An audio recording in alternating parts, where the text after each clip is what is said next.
बिस्मिल्लाहिर्रहमानिर्रहीम। नाजरीन, मैं तुहाडा मेज़बान खालिद हुसैन। नाजरीन, कहते हैं कि जदों बच्चा जिहड़ा ना माँ के शिकम दे विचों जन्म लैंदा है तो वह एक फरिश्ते की मानंद हुंदा है। वो इस तो फरिश्ते की मानंद हुंदा क्योंकि उन्हें कोई पाप नहीं किया हुंदा। वो हर गुनाह तो बिल्कुल बेबाक हुंदा और बिल्कुल वो पाक हुंदा, इसलिए उन्होंने फरिश्ते की मानंद का भी तशवीर दी गई है।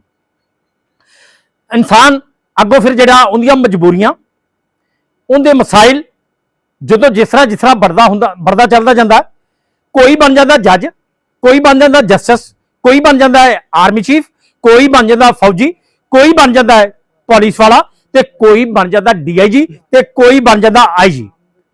ये चीज़ां कुछ इस तरह।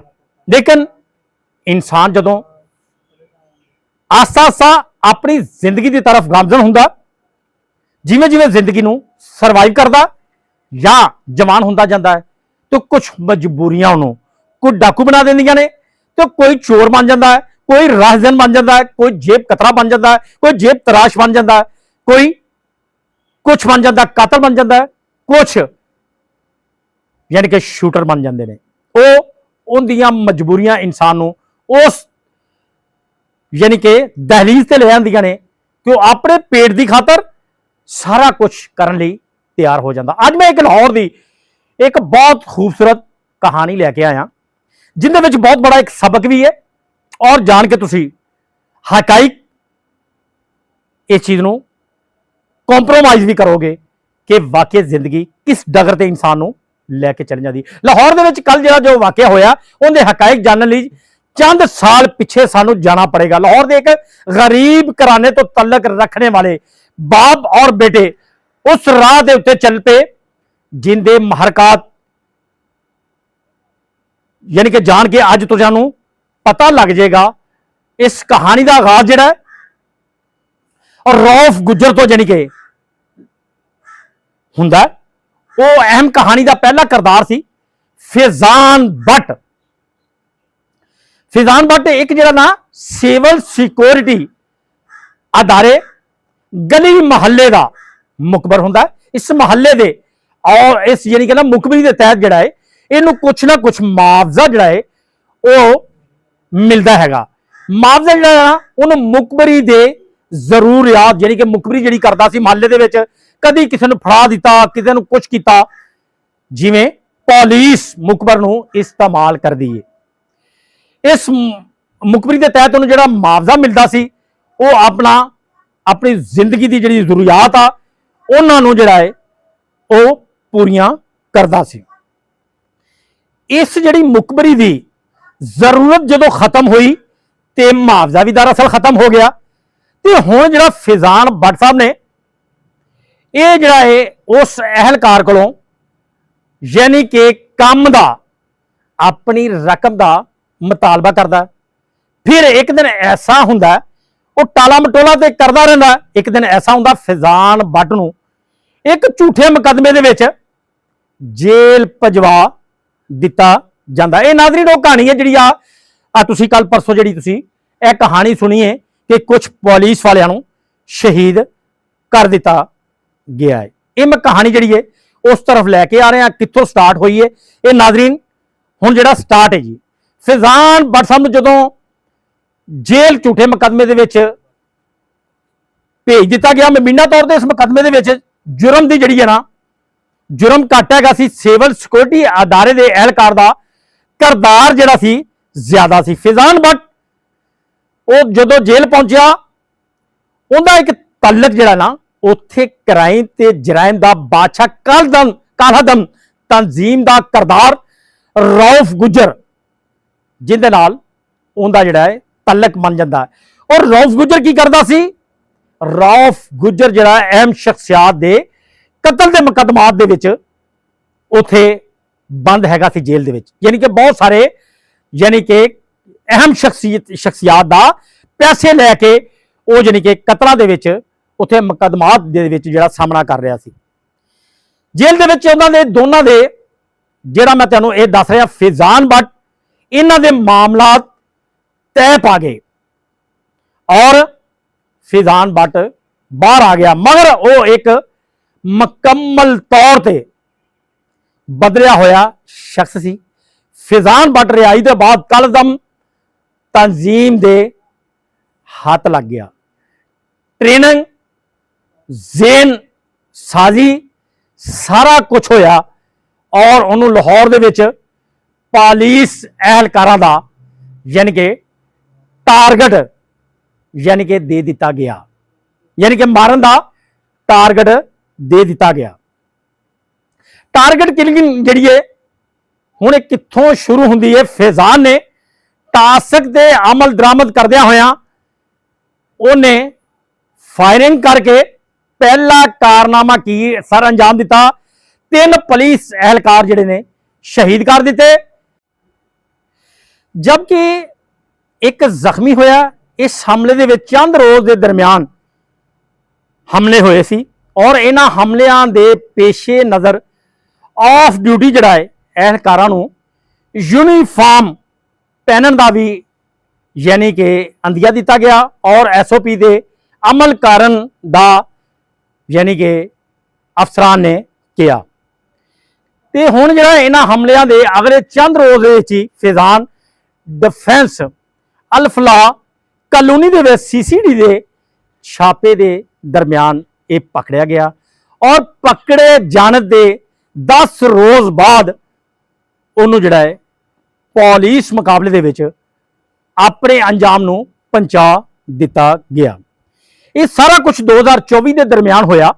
फैजान दे पुलिस मुकाबले के बाद उनका भाई जिहड़ा है क्राइम सीन ते नमूदार हो जाता है और इसने जुमेरात के रोज लाहौर दे विच होने वाले सब इंस्पैक्टर आदिल जिहड़ा 2024 दे विच ASI सी, इन्हें धमकी दी और अपने भाई का बदला लैन का यानी कि किया। इस धमकी के उत्ते रेहान के खिलाफ जिहड़ा है रेहान भट्ट के खिलाफ लाहौर थाना शफीका आबाद दे विच मुकदमा दर्ज हो जाता है।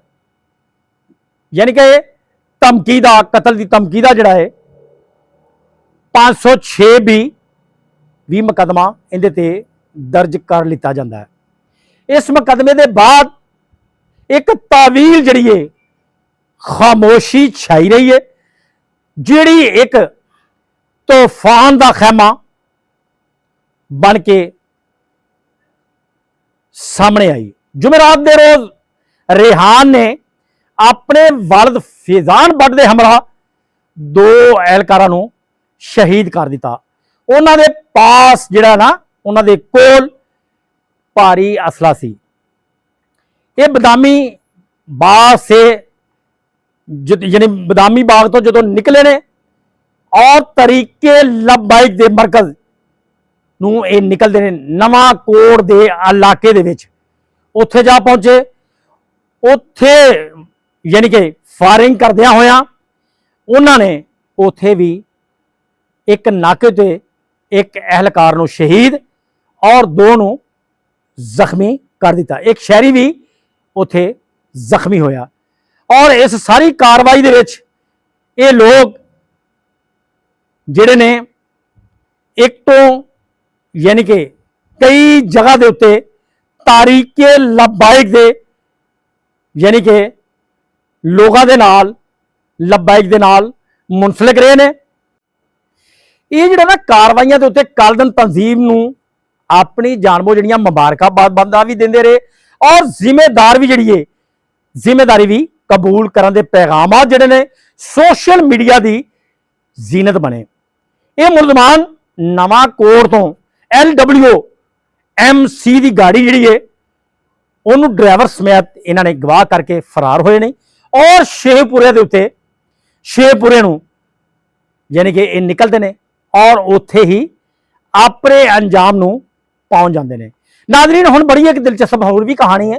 मोहम्मद कैसर नामी एक CCD एहलकार अकबाल दे इस कांस्टेबल ने अकबाल टाउन का यह कांस्टेबल अगला अपनी जान नाल जान जानी कि हथेली ते रख के इन्हें मुजरमाना नूं किवें पार किया, वह भी हुण बड़ी दिलचस्प कहानी। लाहौर दे उत्तों ਜਦੋਂ ਇਹ ਫਰਾਰ ਹੋ ਕੇ ਮੁਜਰਮਾਨ ਜਿਹੜੇ ਨੇ ਇਹ ਰਿਆਨ ਭੱਟ ਤੇ ਉਹਦਾ ਵਾਲਦ ਫੈਜ਼ਾਨ ਭੱਟ ਔਰ ਦੀਗਰ ਦੋ ਸਾਥੀ ਸ਼ੇਖਪੁਰੇ ਦੇ ਇੱਕ ਮਕਾਨ ਦੇ ਵਿੱਚ ਛੁਪ ਗਏ ਤੇ ਪੁਲਿਸ ਟੀਮਾਂ ਇਹਨਾਂ ਦਾ ਤਾਕਬ ਇਹਨਾਂ ਨੇ ਸ਼ੁਰੂ ਕਰ ਦਿੱਤਾ।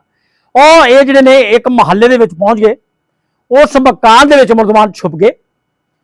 ਇਹਨਾਂ ਨੂੰ ਚਾਰੋਂ ਤਰਫ ਜਿਹੜਾ ਹੈ ਘੇਰੇ ਦੇ ਵਿੱਚ ਲੈ ਲਿੱਤਾ ਗਿਆ, ਮਗਰ ਮੁਜਰਮਾਨ ਜਿਹੜੇ ਸਨ ਨਾ ਤੇ ਹਥਿਆਰ ਡਾਲਣ ਤੇ ਆਮਾਦਾ ਹੋਏ ਔਰ ਨਾ ਹੀ ਗ੍ਰਿਫਤਾਰੀ ਦੇਣ ਤੇ, ਬਲਕਿ ਉਹਨਾਂ ਨੇ ਫਾਇਰਿੰਗ ਜਿਹੜੀ ਹੈ ਜਾਰੀ ਉਹ ਸਾਰੀ ਰੱਖੀ।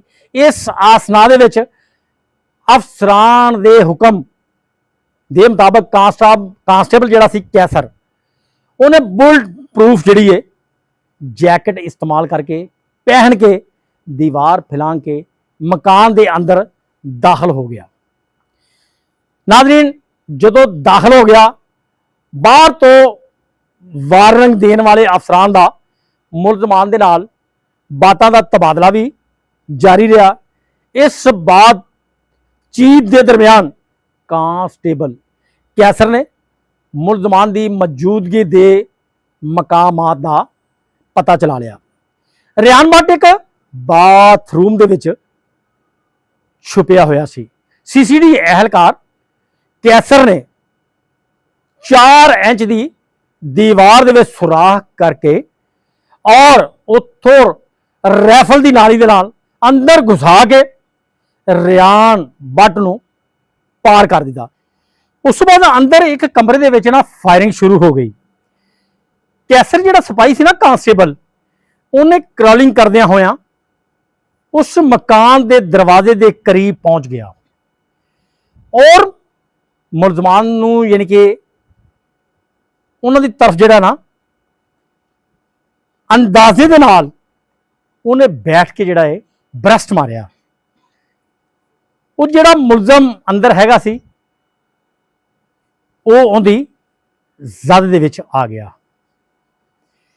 ਰਿਆਨ ਭੱਟ, ਉਹਦਾ ਵਾਲਦ ਜਿਹੜਾ ਫਿਆਜ਼ ਭੱਟ ਉਹ ਵੀ ਅੰਦਰ ਇਸ ਪੁਲਿਸ ਕਾਂਸਟੇਬਲ ਦੇ ਬਰਸਟ ਮਾਰਨ ਦੇ ਨਾਲ ਪਾਰ ਹੋ ਗਿਆ। ਨਾਜ਼ਰੀਨ, ਅਸੀਂ ਪੁਲਿਸ ਨੂੰ ਤਨਕੀਦ ਦਾ ਨਿਸ਼ਾਨਾ ਤੇ ਬਣਾਉਂਦੇ ਆ। ਕਾਂਸਟੇਬਲ ਦੇ ਇਹ ਜਿਹੜਾ ਹੈ ਇਹਦੇ ਬਾਜ਼ੂ ਔਰ ਜੈਕਟ ਹਾਲਾਤ ਦੇਖ ਕੇ ਜਦੋਂ ਕਮਰੇ ਦੇ ਵਿੱਚੋਂ ਨਿਕਲਿਆ, ਇਹ ਅੰਦਾਜ਼ਾ ਲਗਾਇਆ ਜਾ ਸਕਦਾ ਹੈ ਇਸ ਮੁਕਾਬਲੇ ਵਿੱਚ ਹਾਲਾਤ ਜਿਹੜੇ ਨੇ ਕੀ ਪੇਸ਼ ਆਏ ਨੇ ਔਰ ਕੀ ਪੇਸ਼ ਆਏ ਹੋਣਗੇ। ਹੁਣ ਜ਼ਰਾ ਉਹ ਸੋਸ਼ਲ ਮੀਡੀਆ ਜਿਹੜੇ ਗੁਰੀਲੇ ਸੀ ਉਹਨਾਂ ਦੀ ਵੀ ਗੱਲ ਕਰ ਲਈਏ।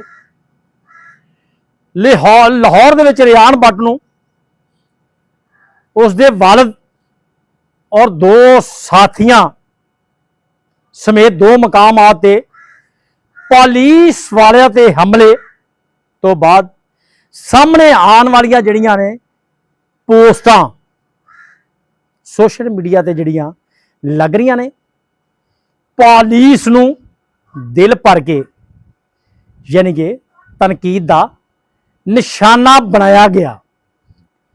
ਅਫਸੋਸ ਇਸ ਗੱਲ ਦਾ ਵੀ ਹੈ ਕਿ ਰਿਆਨ ਭੱਟ ਨੂੰ ਸ਼ਹੀਦ ਕਰਾਰ ਦੇਣ ਵਾਲਿਆਂ ਨੂੰ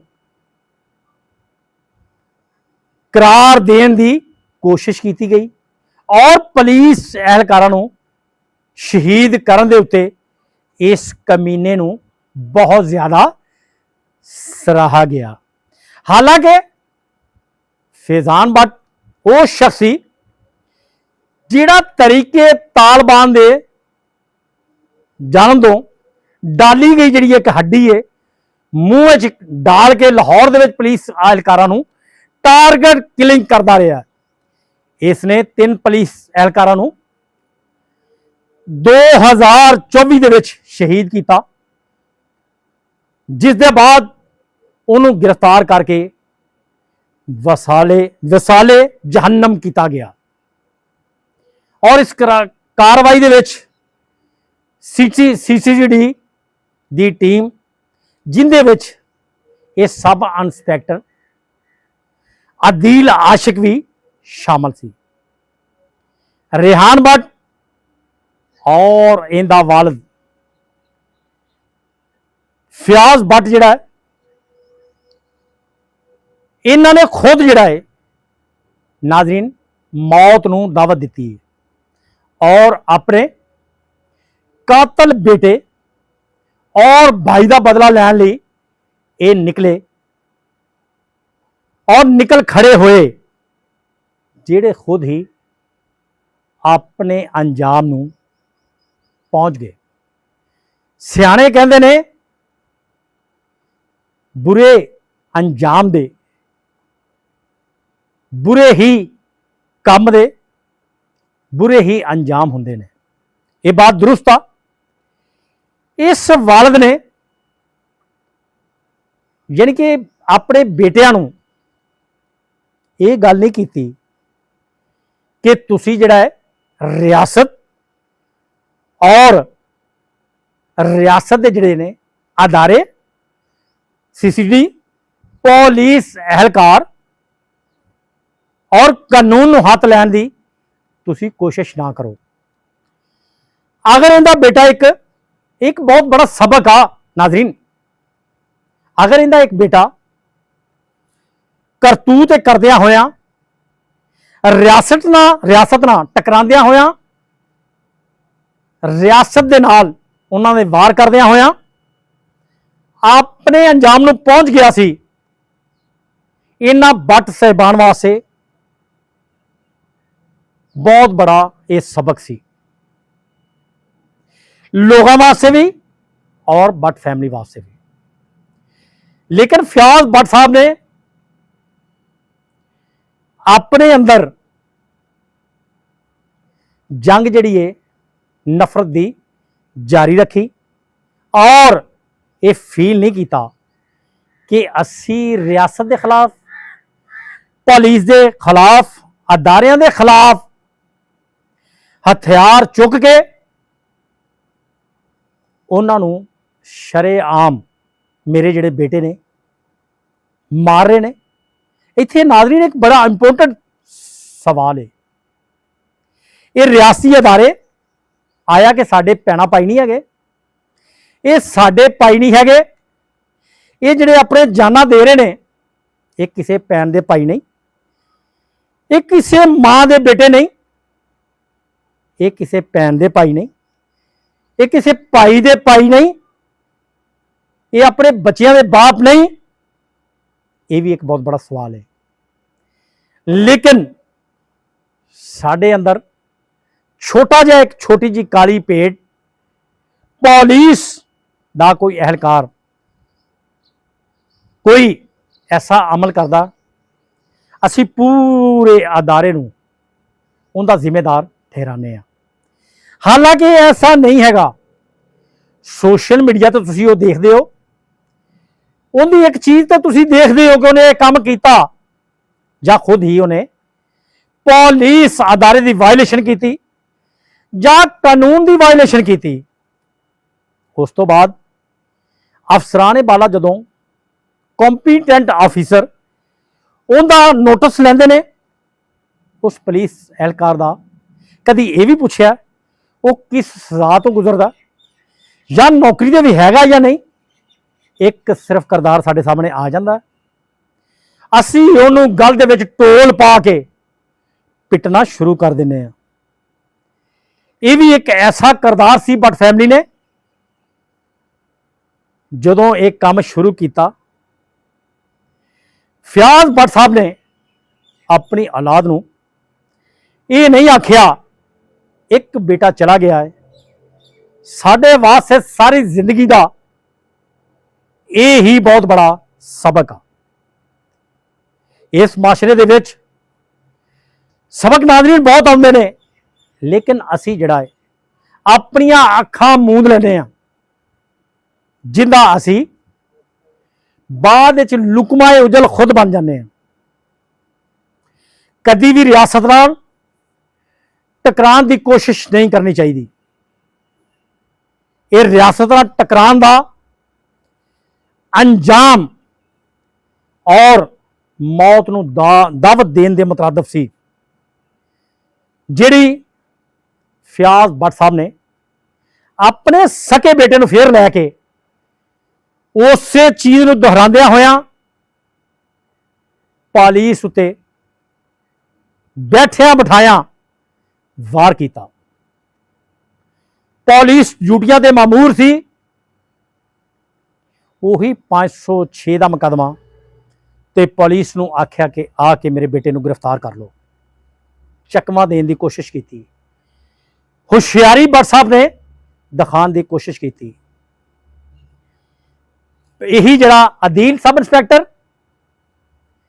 ਜਦੋਂ ਆਪਣੇ ਇੱਕ ਅਹਿਲਕਾਰ ਨਾਲ ਉਸ ਮਕਾਮ ਤੇ ਉਹਨਾਂ ਦੇ ਘਰ ਪਹੁੰਚਦਾ, ਇਹ ਉਹਨਾਂ ਅਹਿਲਕਾਰਾਂ ਦੇ ਅੰਧਾਧੁੰਦ ਫਾਇਰਿੰਗ ਕਰ ਦਿੰਦੇ ਨੇ, ਕਲਾਸ਼ਨਕੋਫ ਦੇ ਬ੍ਰਸਟ ਮਾਰਦੇ ਨੇ, ਜਿਹਦੇ ਨਾਲ ਜਿਹੜਾ ਹੈ ਉਹ 2 ਅਹਿਲਕਾਰ ਸ਼ਹੀਦ ਹੋ ਜਾਂਦੇ ਨੇ।